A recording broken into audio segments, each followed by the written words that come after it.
Okay, so we're starting part 3 of this year on Sefirat Ha'omer. What is the source? This is a mimer from the Alter Rebbe, from the Baba Tanya, and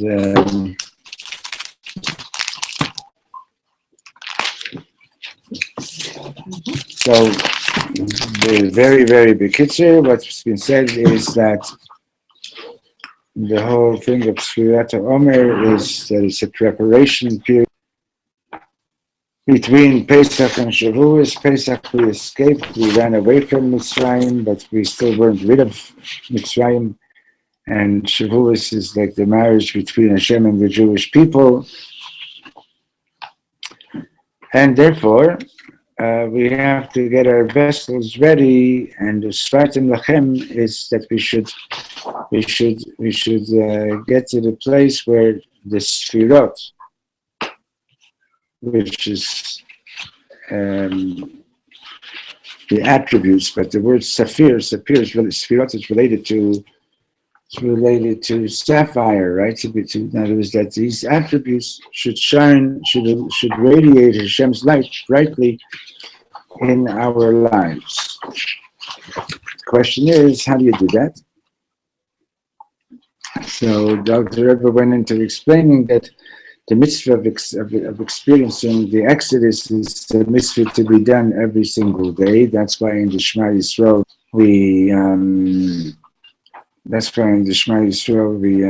we mentioned the Exodus, and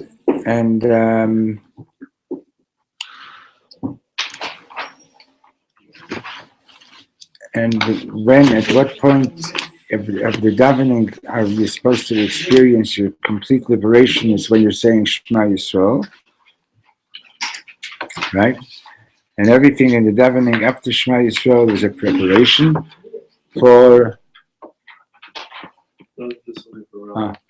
everything up to that is a preparation for being in that state of consciousness, of liberation, so that you could love Hashem with all your heart, with all your soul, with all your everything, right? And so what's the meditation? The meditation is to realize that everything in the universe is working to serve Hashem and is totally nullified to Hashem's will, and then when you meditate on that, that arouses within you the desire to do the same thing, to be mamish connected with Hashem completely, right? So you achieve what's called bittul. Bittul means nullification of the egotistical self. And I mentioned that bittul zman is wasting time, right? But bittul hayesh, you're facing the egotistical self, right? You made it so no, nullify your will for Hashem's will, right?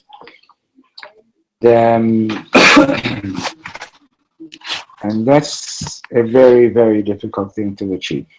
To give up your own egotistical. We don't naturally want to do that, right? And even if you're Even if you're a very refined, good person, just wait till somebody gets into an argument with you and says you're wrong. I had that yesterday. Just yesterday? What about today? Not yet? Today's a good day. You're wrong. Okay? I was insulted. You were insulted. You see, so that's it takes a lot of work. It takes a lot of work to achieve that, to be able to be on that level where all you care about is, I want to know the truth, right? That's what the Mishnah talks about, Machlekes L'Shem Shemayim and Machlekes Shelo L'Shem Shemayim. There's an argument that's for the sake of heaven, and an argument that's not for the sake of heaven. Hillel and Shammai, when they had an argument, it was for the sake of heaven, meaning to say they had very different opinions, but they weren't arguing because I wanted to prove to you that I'm right and that you're wrong. They both wanted to know what's the truth. What's the truth? Right? And if I'm wrong, I want to know that I'm wrong, because I'm not interested in winning the argument. I'm interested in knowing in knowing the truth. That was my line of life. So, Baal Yedei page Yud, Yehidbonenut Kol Hanal Ba'omek Hadat. So when you meditate, and all of this stuff is in the previous couple of pages, when you meditate on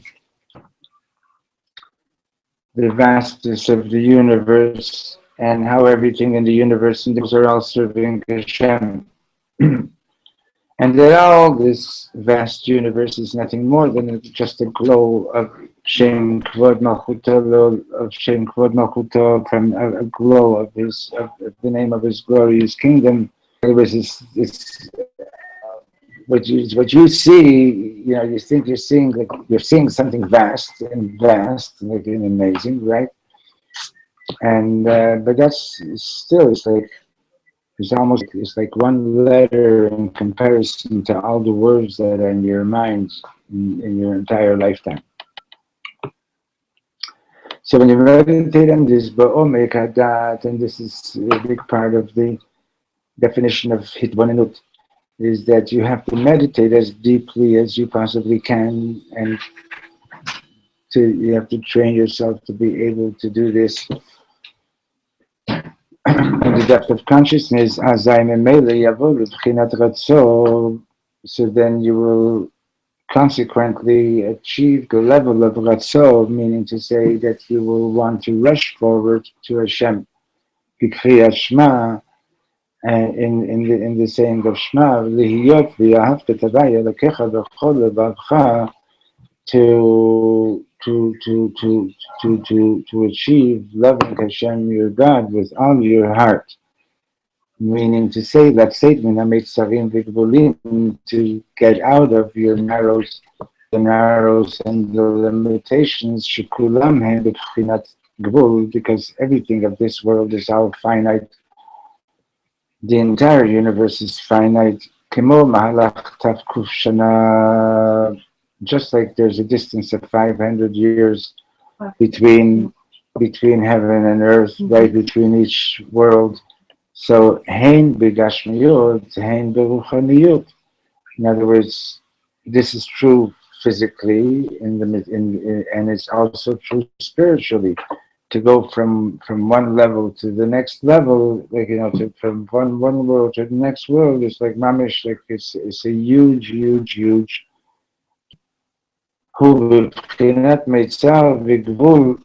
And so this is the aspect of worlds, is the aspect of constrictions and limitations, and the chasim and mastirim, that they conceal and they hide. It makes things look as if they have an independent existence. It makes it look like you're a yesh. I'm a yesh, yesh. Latayes, yesh zakan. Favorite song. I do my grandchildren. It's so funny. Right? Latayes, yesh zakan. So. Wait, is the funite inside or your face? Where? Bifnei Bifnei before the self. Before himself, yeah. Okay. So in other words, the concealment is that which the reason that you could think that I'm a somebody, that you might think and entertain the idea that I'm an independent being, is because Hashem is concealed. If you would see that, if if you would see that when you take the plug out of the wall, you would just see that the light goes off, right? If you would see that, if you would see what you're connected to, that Hashem to your life source, and you would see that like I'm only alive so long as I'm connected, right? Then you would realize that you're not very much of a yesh. It's when the source of energy is concealed, and you think you have it all in your own kishkis. So Can you get to that, please? I'm such a nothing to watch State Brother. You're not a nothing. I don't even exist. Barely exist. No. You see, your ego is a grimace. You have to. There's such a thing as holy ego also. Hashem created you. Hashem created. I started telling people the example. I think today's, obviously with technology, it's a lot easier to understand a lot of this concepts. Absolutely. But I always say that it's like Bluetooth. So if your headphones are connected to the phone with Bluetooth and you're listening to music, if you're close enough to the phone, you're going to hear it. As soon as you start walking back, Right. then the connection is not there until you walk far. Right. Unless you have Wi-Fi. Even then, right? In other words, that also has to be connected. So we're on page Yud. We're in the fifth line, right? So rak the dafka bo.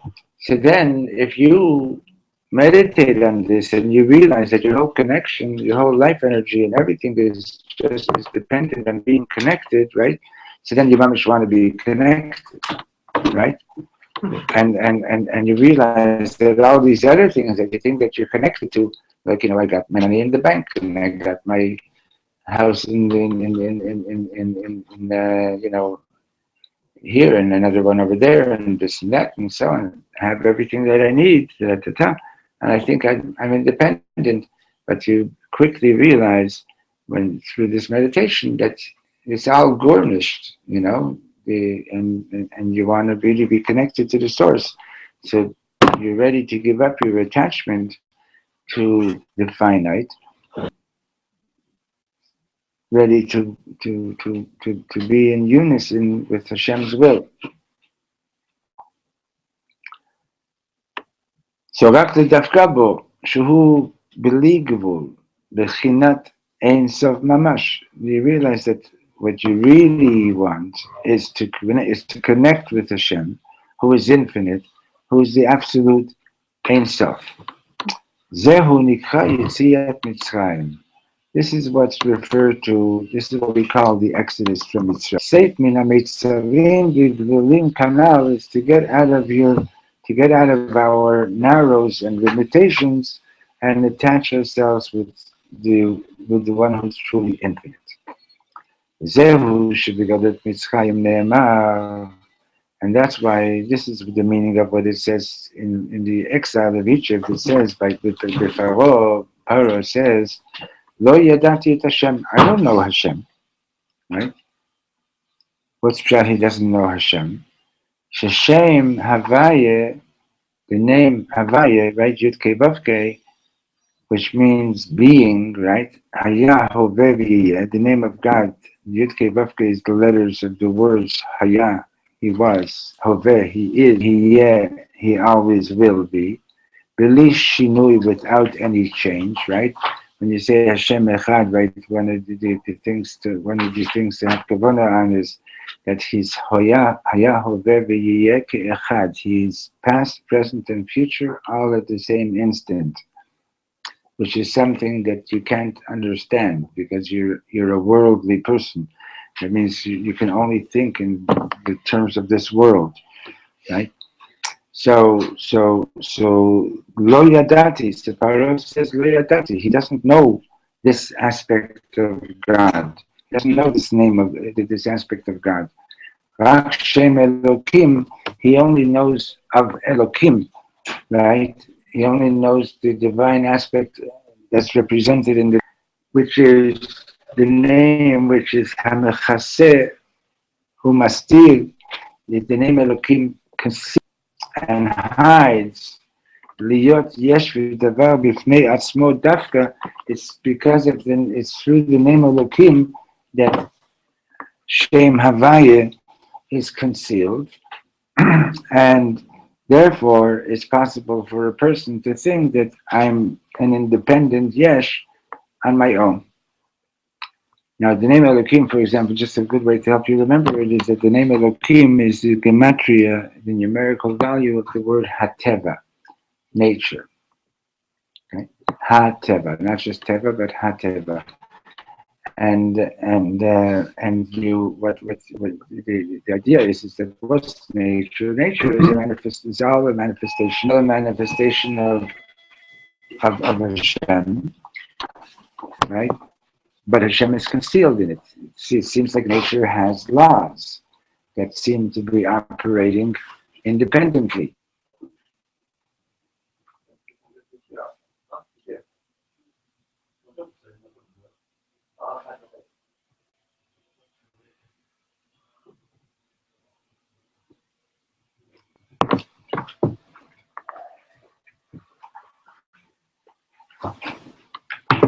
לא עכשיו, תחזור, אני באמצע שיעור. אני באמצע שיעור.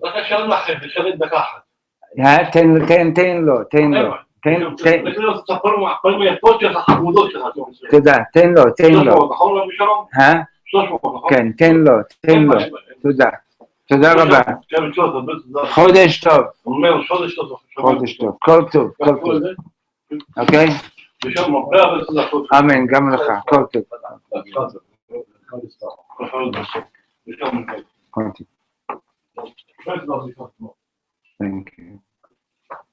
תודה רבה. לא, אסור לך להגיד לי תודה. כל טוב. אמן. So this is the aspect of what do you call it, of Yetziat Mitzrayim, right? So to get out of that kind of thinking, to get out of being trapped in the concealment, right? V'zehu lo yadati, next page, v'zehu lo yadati et havaya. Right, notice that in Chabad, instead of saying Hashem, we just say Havaya. Havaya is one of the 12 permutations of the name of the divine name, which we're allowed to pronounce it as it's written, Havaya, being. Yeah, take it out of the sleeve and take the whole thing out. And then later on you put it back. So that's why Paris says, I don't know Havaya. In other words, Shahadat Haya b'pchinat galut. Right? His awareness, you have it now on p.3. Yeah. That shahadat haya b'pchinat galut. That our dad, 1 minute, our dad, our consciousness, like the Baal Shem Tov, Lut Mitzrayim, means that your consciousness is in a state of exile. What's that your consciousness is in a state of exile? Walks around and thinks that God, have you forsaken me? Where are you? What's going on? You know, power can enslave me. How come this could happen? Etc. Etc. And it seems as if, like, you know, like as if you're not here, as if you're not paying any attention to anything that's going on, and so on. And that's Galut Hadat. Or, for example, in Sichot Haran, the first teaching that Reb Nachman says over there is that, and I know that it's the first teaching because it's the only one I know in the book. It's only once. Okay? Sichot Haran, Rabbi Nachman. So he says, David HaMelech says that Ata yadati ki gadol el havaya. Now I knew that God is great. What do you mean now I knew? Now I know. Why yadati? Because you could know that God is great this minute, and then a minute later I say, tell me a little bit about this, and you start going, da, da, da, da, da, da. You can't even open your mouth. You don't even know what you're talking about, right? That is, you can have a great consciousness of God at this moment, right? And next minute, no guarantee. You have to keep on achieving it again and again, right? Didn't you know yesterday? Didn't you say yesterday, Hashem, you're so great, you're so great. I'm going to do everything I can do to be a tzaddik and this and that and so on and so on. And then look at what I just did, 5 minutes ago or something like that. So what happened, right? What happened? You lost it and you have to regain it, okay? You lost it and you have to regain it, okay? I swore off getting angry. Boom! Right? What happened? Because when I said I don't want to be angry anymore, I meant it 100%, right? But, okay? So the idea that the dat is b'pchinat galut, the consciousness is in a state of exile.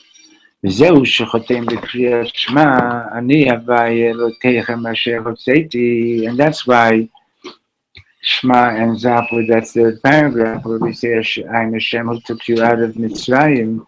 So it says, Ani Havaya Dafke. Ani, with the name Yudke Vavke, Dafke, in other words, to be conscious of connecting with Hashem, Yudke Vavke, the Ein Sof.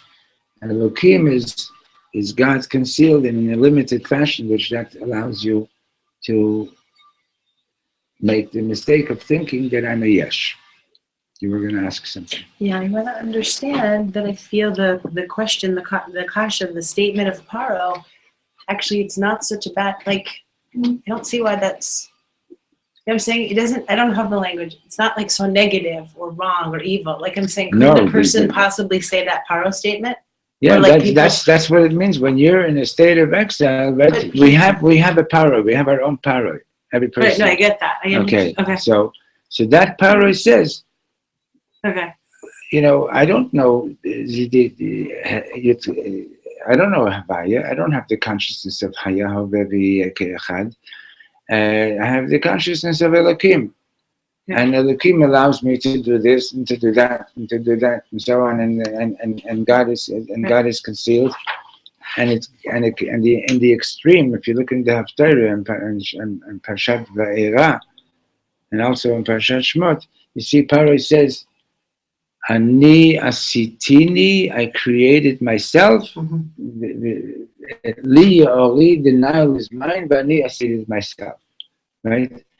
So like they we start the day with Modeh Ani Lefanecha, right? And the Alter Rebbe explains Modeh Ani means not you for returning my soul. It means I admit to you that you're the real reality. Modeh milshon lahodot, right? Ani Modeh al ha'emet. Okay, you're admitting that God is the real reality and that we're just a manifestation of His will. Okay, so we start with that, right? And then we say, Birchot HaShachar, thank you for giving me the ability to see, for the ability to stand, for the ability to move, etc., right? But in practical reality, unless one says those brachot with a concentrated effort to be conscious of what you're saying, it becomes like a tape recorder. It becomes rote. You understand? Yeah. And then if you ask me, what did you say? Oh, yeah, I thanked God for the ability to see. But to actually be conscious that the reason I'm able to see right now is because right now Hashem is giving me the ability to see. Very often, people only think in that way. Like my brother told me when he had to have a kidney removed, he should be well. He told me that he never made an Asher Yotzar like he did after the operation. It's when there's God forbid, or when God forbid, when a person is chas v'sholem choking, and they're gasping for breath, and they finally get their breath back, then they realize, wow, we just assumed this they're going to breathe all the time, right? But then you realize, like, my gosh, every breath is a gift. See, I'm going to let you continue, but just when I think of paro, it's such a category of something so far to one place, whether it's evil or bad or. But what I want to say is this paro is actually a very common ground from yeah, because yeah, of where it yeah. starts. That's the right. thing you're saying. Absolutely, that's what I'm saying. And I So understand it's this paro and me, but even him, like I would think the language, if it's really paro, No, but that is- it that would is- start out like it's- much more. no. And I'm saying It's not rishus, but more maybe more gvuradik, more. no, but it's like it's where it starts. but there, Yeah. whatever degree of subtlety you pick is the same. It's the same phenomenon. Right. Okay.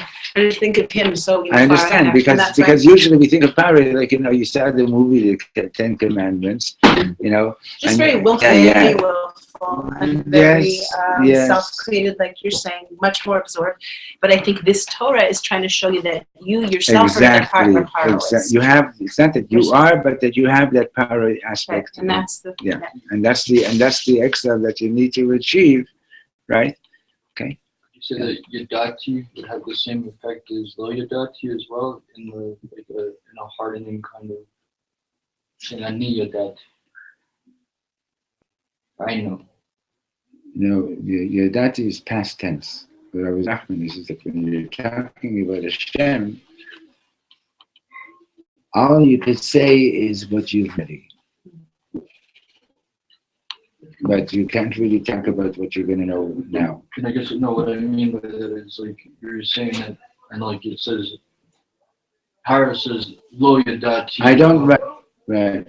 And it's in the same way when you say Yadati Havaya, or like I know and I have this grasp, but then you've already kind of lost. In a certain sense, yeah, now I get you. Yeah, like, fair. like Nice. the hardening. Nice. Okay, so on this same page, there's a kitzur in the commentary, a summary of this last chapter, and it's worthwhile that we should read it.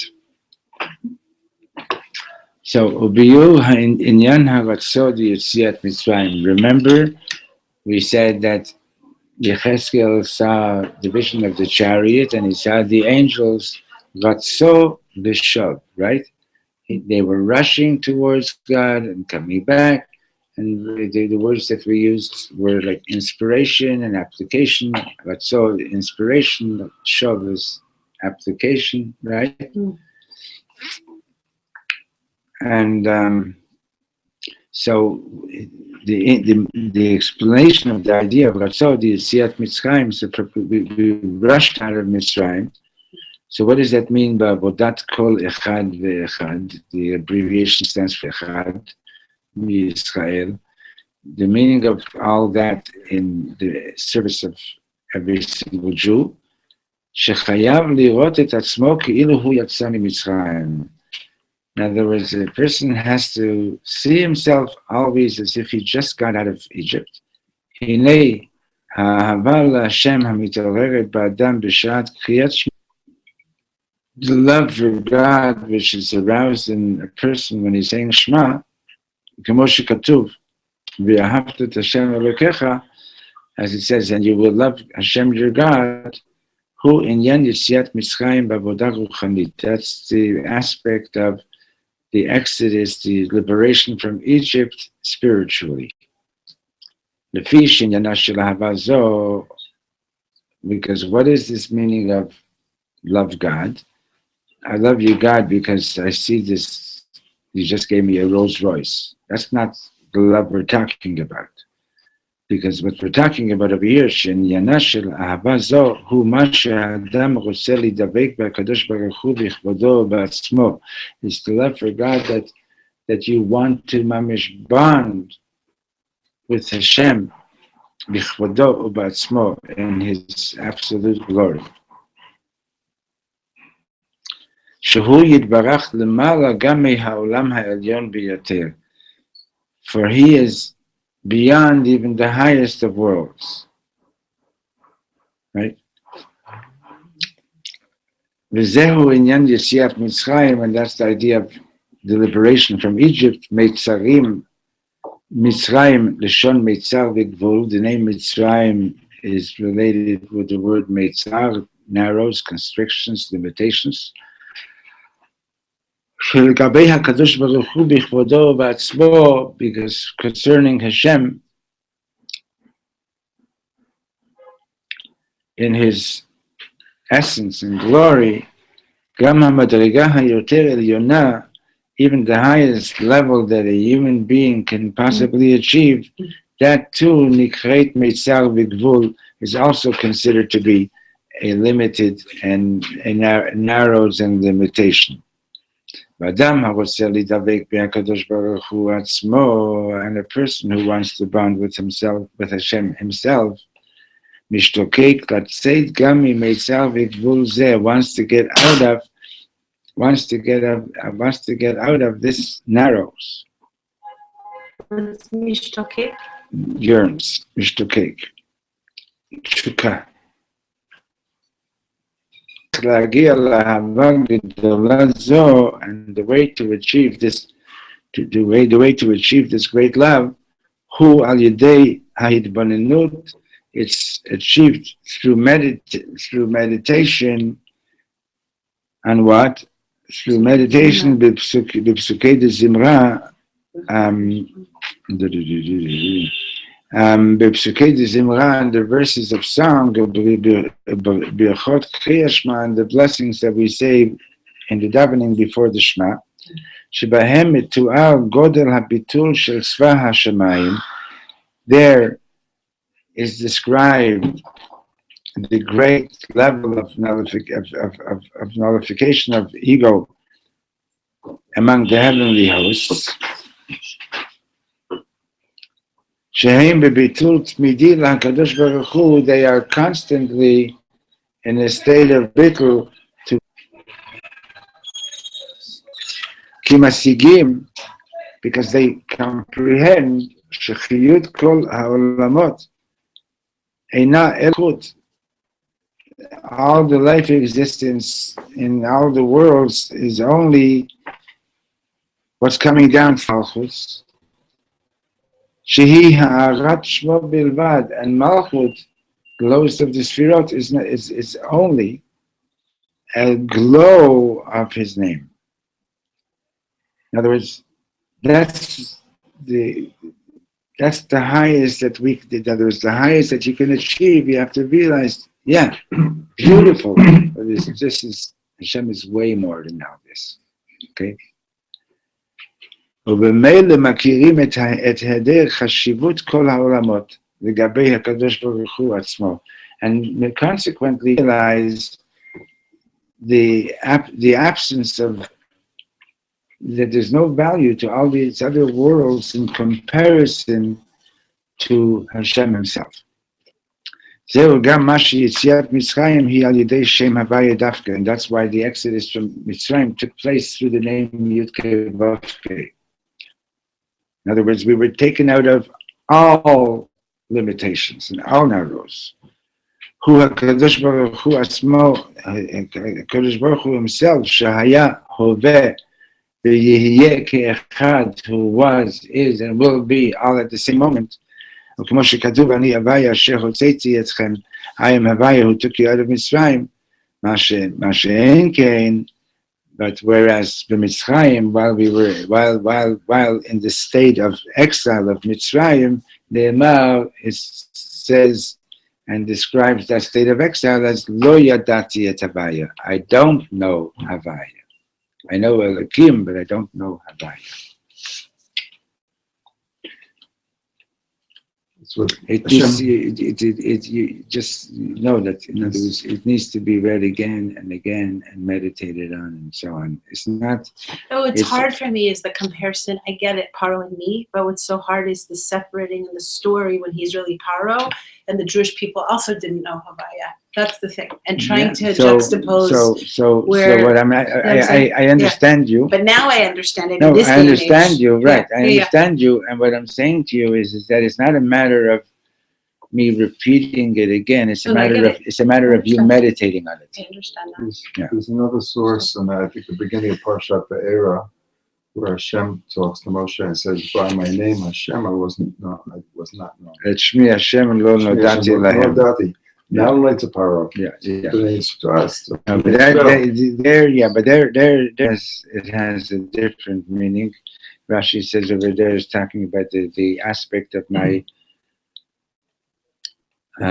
fulfilling my promises. But it's okay. I understand. In other words, Hashem wasn't known not to Paro, not to Bnei Yisrael. We were also. I heard you. Yeah, I hear. It's I'm not another arguing with you. reinforcement. It's It's not- I know like, it's not- can I share with you why, maybe it's not clear, but why is it so frustrating to me? Because it's so subtle from the difference to where something gets off to a really bad problem or to the place where most of us are. Get it? And I know we can't control that. You understand the point? So it's so, you know, Yes. it's a very deep, complicated thing that like much of Klal Yisrael was mamish in this place. Yes. And the one yes, who was blocking yes. us that became the and, worst. and And it's really hard in life to accept that, like, you could be in the majority of a place that it's kind of the working place, lo havaya, like they don't know, right. and then suddenly you move, and then you're in the place mamash, you become para, Yeah. right? That's like a. It's not. It's That's not us because and you them, have so it's a much. we. Because you It's have a so. Because you have so much free choice. right? So Yes. that's Yeah, very yeah. strong. Yeah, 'cause yeah. You're. I mean. In other words, there's a part of us. 400 years. It's right. She's talking about even after that, even today, and then she's talking about this is the avodah of Sefirat Ha'omer, and it's then to get, Who's she you're referring to? You say she? You're talking about what she What said? she's talking Yeah. about. I'm Lisa. I know. I know. I should say. I thought you were talking about another person who wasn't here. Okay. She's also not here.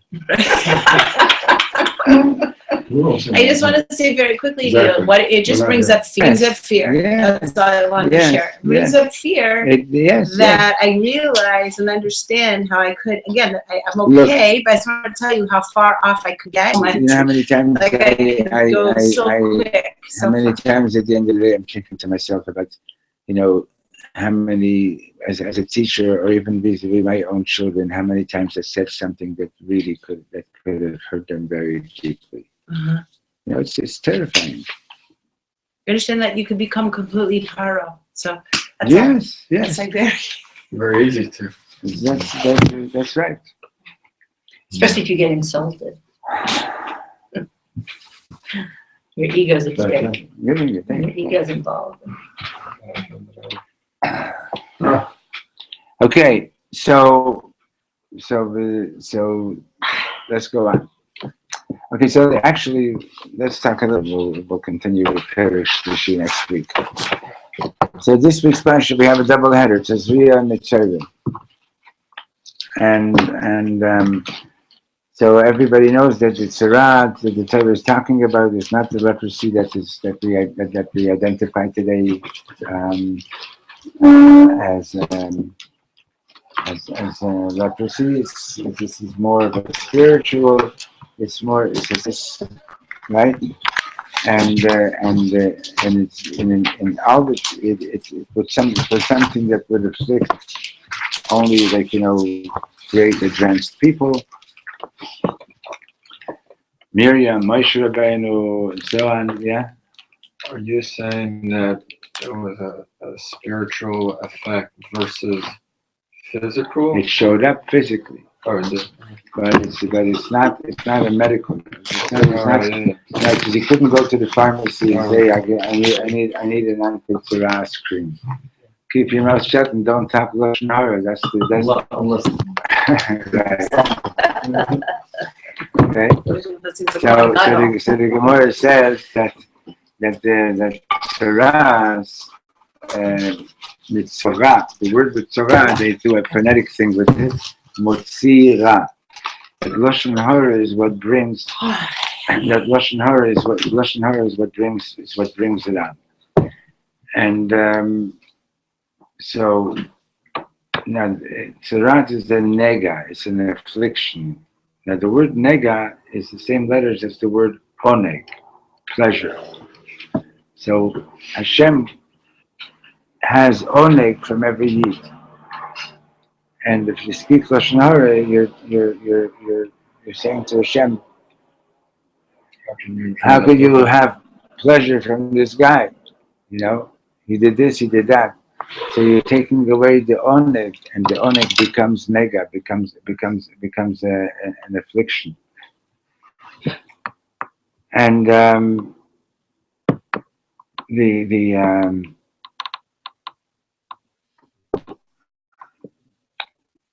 so the way it works in the tsuras will show up on the person's body, and then if they did their tikkun, if they did their tshuva, so then they would become tahor again. But then if they didn't, then they would end up getting it on their clothing, which would have to then be burned, or even on the wall of a house, which would have to be, the wall would have to be taken out, and so on. In other words, Hashem gives us signs saying, you're off, fix it, right? You listen to it right away, great. Don't listen to it, Hashem gives us a stronger sign, a harsher sign, and so on. And then if Hashem stops giving the person signs, that's like really, really bad. That means it's really hard to do tshuva then, because when I get a smack, and so it's like a wake-up call saying, hey, Shalom, wake up. But if Hashem isn't even giving me a smack anymore, then I can just walk around thinking that I'm okay, that it's okay that I'm talking Lashon Hara, that it's okay, like, after all, the guy's a jerk, and so on, right? So, the speech, the Gemara says Lashon Hara is worse than the three cardinal sins of Gilui Arayot, Avodah Zarah, Gilui Arayot, and Shfichut Damim. Right? It's speaking into Lashon Hara is like a really, really heavy thing, because speech, right? When it says, for example, when it says that God breathes the soul of life into the nostrils of Adam, the Targum Onkelos says Ruach Mimalala. God gave him a spirit of speech. Speech is the aspect of Malchus. Speech is the ability. With speech, you can bring the divine presence into the world, and speaking Lashon Hara Chas v'Sholem is like like messing that up. The Rabbi Dr. Abraham Tversky, right, once said that. Yeah, you're a Tversky. So I told you you're a rabbi. The Tverskys, this whole Torah I'm saying now is from the Chernobyl, the first of the Tverskys, okay, and from the Moranim, and the Connected to the life Kemat, all the Hasidic dynasties are connected with the Tverskys. Connected to what? With the Tversky family. Anyway, so he said that the most powerful spiritual tool is not to speak Lashon Hara. People think that, I'm looking for a spiritual experience. I want to have something, a spiritual experience that's going to change my life. I want to go sit on or like Gil Locks was doing, we're going to sit down in a thorn bush and meditate. You don't need that. Just learn the laws of Lashon Hara and don't speak Lashon Hara. Watch how you speak. Guard the Lashon HaKodesh. Guard the holiness of your Lashon. Guard the holiness of your speech. That's going to be the biggest spirit. That's going to bring about the biggest spiritual transformation in your being. Okay. Could also be ways to One second.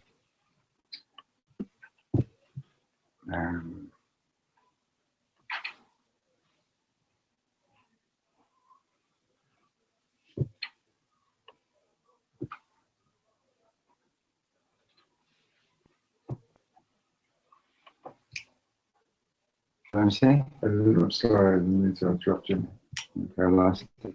What did you want to say? When you're done, I'd really appreciate it, because I've tried a couple dugmot, but it's very difficult either to not embarrass someone and say, like, really respectfully, do you mind if we change the topic, or Like, I just want to know how you do a practical application because I mean, if somebody's talking Russian already, you want to yeah, change the someone's topic? talking about someone else, and I just want to say one other quick thing. So you can say it in very. But- Go ahead, yeah. No, and the second thing I want to say that I noticed a lot I was involved with on this trip is that it's not that I know the person, but too much talking about a long story about someone I don't know, but someone else's business at length, like a paragraph. Like, I don't know the person, so it's not, it might be really good, but the point is I wanted to ask you on that, because then the person will say, well, you don't know the person, and this isn't Lashon Hara. Yeah. So So- you say to them, listen, it doesn't make me feel good But when we it talk didn't. this way. Exactly. No, just tell them. Right, It doesn't. No, That's just- a good one. That's very I good. don't feel good when we Right. talk this way. I just feel like it makes it always look self-righteous. The person. No, No, just never mind self-righteous. no. What he I just said had is a neighbor in different. Flatbush that sticks his fingers in his starts humming. Okay. That's very good. So you can go from there anywhere else. A little more Right. subtle is also good. You can even be a little bit less subtle. and Less say, subtle. You can less subtle is This okay. kind of conversation stinks. My experience. Or let's try not to talk You were- Russian Hara. What's wrong with saying It's just that? the only Well, she's thing worried is- about sounding It's self-righteous. just that the friend, I Doesn't felt matter, like but that's- made it feel like again, that I- whatever. The friend felt embarrassed. So, I don't need so to hear this. that- I need to really hear don't appreciate hearing this and so on. So Do you mind? I always Well, say like, from do you the- mind if we don't? Maybe we don't talk. yeah. about this, even Or if I'd it's- rather not. There are better things to talk about, So Okay. It's very hard if someone's. That's why I asked. habitual. This is the way he doesn't even realize he's doing it. It's Exactly. hard to change. I have a friend who was head of That's- youth protection at the Jewish Family Services in Montreal, and one day at a parents teachers meeting, one of the parents of a kid in grade 5 or grade 6 I had, she comes in and she was a social worker in the youth protection department, and she comes in and she says, "Sholem, Joel is driving us crazy." I say, "What do you mean, Joel?" My friend.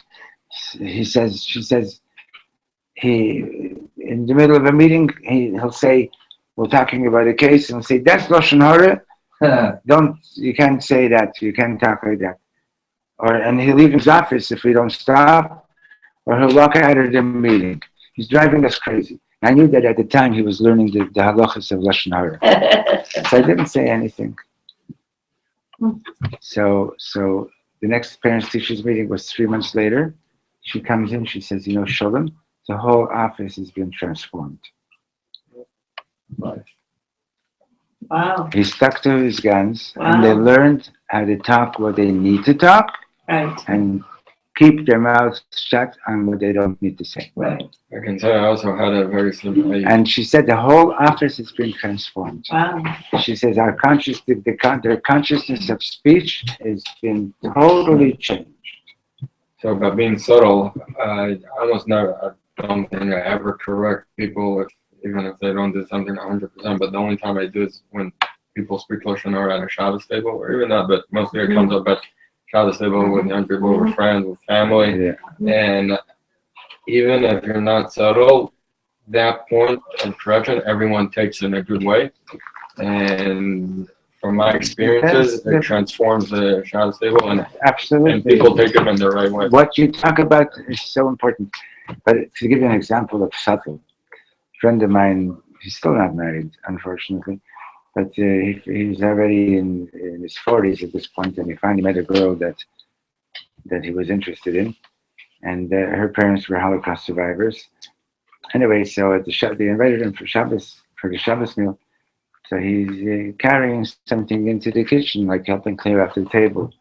So this girl's mother, who was like back in Poland from a family of Gerach, she comes up to him face to face and she says, "How old are you?" He says, 42. She says, "Never married?" He says, "No." She looks in the eyes, she says, "Sehr strange." So That's now, sort of Lashon Hara. we was illustrating what it means to be subtle. It's not. It's not so. So, Right. once on Moshav, when Shabbos on Moshav and Shlomo, after davening and the Suda, so we're walking Shlomo home, and we're in this beautiful night. There's a circle, maybe all around the circle, and Shlomo's along in the circle, and every shmoozy was so sweet. And someone mentioned somebody's name, And Shlomo just turned around and left the circle. He stayed right where he was. He just left the circle. Walked away from it. No, he didn't walk away. He just turned his around. body. He just turned around. Wow, that's powerful. It's we grew up with it. You open up the radio, you open up the nobody opens radios anymore. You open up the whatever it is you're using, right? The whole news, the whole media industry is all based on let me Right, tell you with something feelings. negative Right, about somebody. Right. Is that Lashon Hara? It's Saying that? technically Saying it's, that about the radio? no, Other people absolutely on the radio not. Saying that's No, it's a known thing. I'm not revealing something they that's talk not against- known. There's also known things. No, but they No. talk against people. But I'm If- saying that someone else does something bad that talks against other people. I am telling you Is that that Lashon Hara too? I'm trying to answer you. I heard you three Listen, times, listen. okay? The halacha is if something is known to the K, and you speak about that, that's not Lashon Hara. Okay? Saying that the media is full of Lashon Hara is not Lashon Hara. It's warning you, telling you, watch out. We grew up with this. We grew up with that kind of thing that people don't, that as a result, you don't even realize how powerful this is. So halachically, Logically, if something's already known by three people, it's considered known.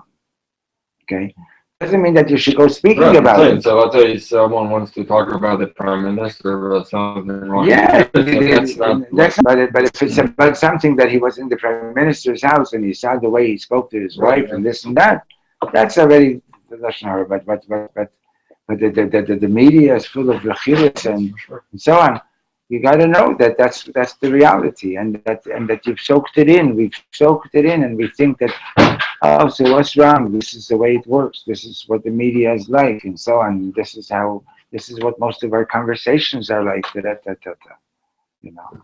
So we said it was a constant struggle earlier, getting out of Mitzrayim, that consciousness. Mm-hmm. I think also for Lashon Hara, it's a constant struggle. Of course. It's not you can't get there and stay there. Of course. But do you think the Yetzer Hara went to Yam HaMelech?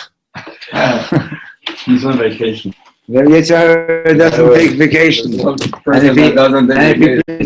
if he took vacation, It's looked at. watch out. Watch Are out. you married to Robin?